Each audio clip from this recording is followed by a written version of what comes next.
नमस्कार दोस्तों। जब कोई इंसान अस्पताल में दर्द से तड़प रहा होता है तो सबसे पहले जो इंसान उसके पास खड़ा होता है वो सिर्फ डॉक्टर नहीं होता है। अक्सर वो एक नर्स होती है जो मरीज का दर्द समझती है और उसे उम्मीद देती है।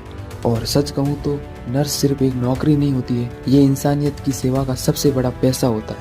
लेकिन बहुत सारे स्टूडेंट के मन में आज भी सवाल आता है कि 12th के बाद नर्सिंग कैसे करें और नर्सिंग कितने साल की होती है, नर्सिंग की फीस कितनी होती है और नर्सिंग करने के बाद गवर्नमेंट जॉब मिलती है या नहीं।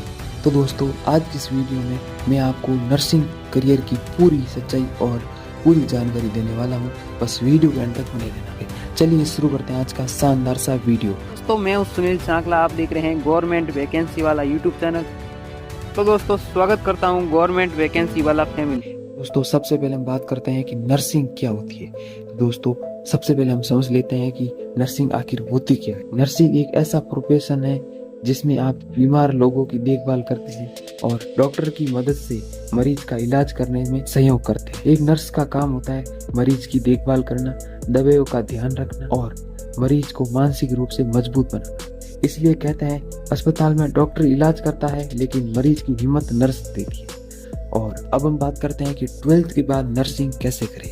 दोस्तों अगर आपने 12th साइंस से और साइंस में अपने साइंस पीसीबी से पास की है तो 12th के बाद नर्सिंग के कुछ मुख्य कोर्स होते हैं, जैसे बीएससी नर्सिंग।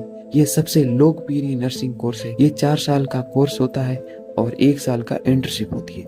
दूसरा कोर्स होता है जेएनएम नर्सिंग। जेएनएम की फुल फॉर्म होती है जनरल नर्सिंग एंड मिडवाइफनरी। ये कोर्स लगभग 3 साल का होता है। तीसरे नंबर पर नर्सिंग कोर्स होता है एएनएम नर्सिंग। एएनएम की फुल फॉर्म होती है एक्शनरी नर्सिंग मिडवाइफनरी। ये कोर्स लगभग 2 साल का होता है। और अब हम बात करते हैं कि नर्सिंग में एडमिशन कैसे होता है।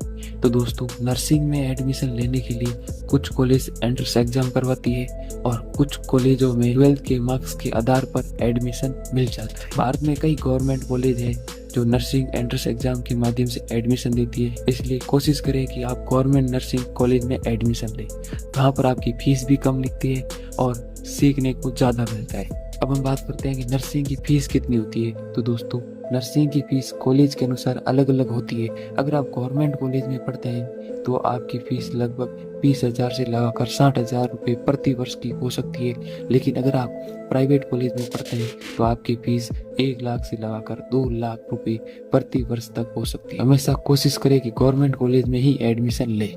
अब हम बात करते हैं नर्सिंग के बाद जॉब कहाँ मिलती है। तो दोस्तों नर्सिंग करने के बाद आपके पास बहुत सारे ऑप्शन होते हैं। आप गवर्नमेंट हॉस्पिटल में काम कर सकते हैं, प्राइवेट हॉस्पिटल में काम कर सकते हैं या कम्युनिटी हेल्थ सेंटर खोल सकते हैं, अपना खुद का क्लिनिक सेंटर भी खोल सकते हैं। और आज कई भारतीय नर्स विदेशों में भी काम कर रही है जहाँ उन्हें बहुत अच्छी सैलरी मिलती है। और अब हम बात करते हैं कि नर्सिंग के बाद गवर्नमेंट जॉब है या नहीं।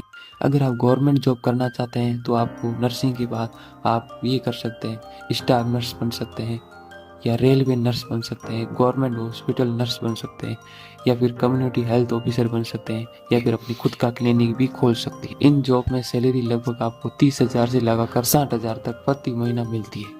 और दोस्तों अब आपके मन में सवाल आया होगा कि 12th के बाद नर्सिंग कैसे ज्वाइन करें।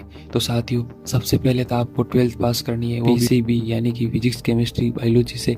उसके बाद आपको अपने राज्य का एंट्रेंस एग्जाम देना है। जैसे राजस्थान में RHS है, उसी प्रकार आपके स्टेट के अलग एग्जाम हो सकते हैं, उसका एग्जाम देना है जिससे आप गवर्नमेंट BSc नर्सिंग कर सकते हैं।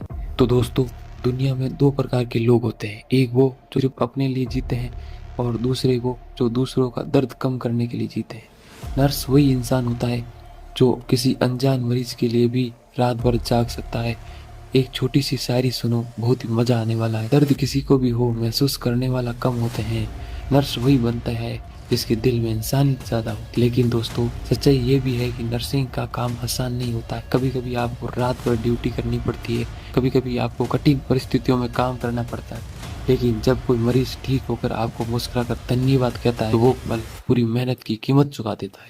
दोस्तों याद रखना, कुछ लोग पैसे कमाने के लिए नौकरी करते हैं, लेकिन कुछ लोग दुनिया बदलने के लिए काम करते हैं, और नर्सिंग उन्हीं महान कामों में से एक है। दोस्तों उम्मीद करता हूँ कि आपको 12th के बाद नर्सिंग कैसे करें इसकी पूरी जानकारी मिल गई होगी। अगर ये वीडियो आपको पसंद आया है तो वीडियो को लाइक करें, और अगर आप स्टूडेंट हैं और करियर गाइडेंस से जुड़ी ऐसे ही रियल वीडियो देखना चाहते हैं तो अभी जाकर गवर्नमेंट वैकेंसी वाला को सब्सक्राइब करें, और चैनल को सब्सक्राइब करके गवर्नमेंट वैकेंसी वाले मिशन का हिस्सा बन जाइए। तो साथियों मिलते हैं किसी शानदार से वीडियो के साथ, तब तक खम्मा गणिसा, जय जय राजस्थान, जय हिंद, भारत माता की जय, best of luck, thank you so much.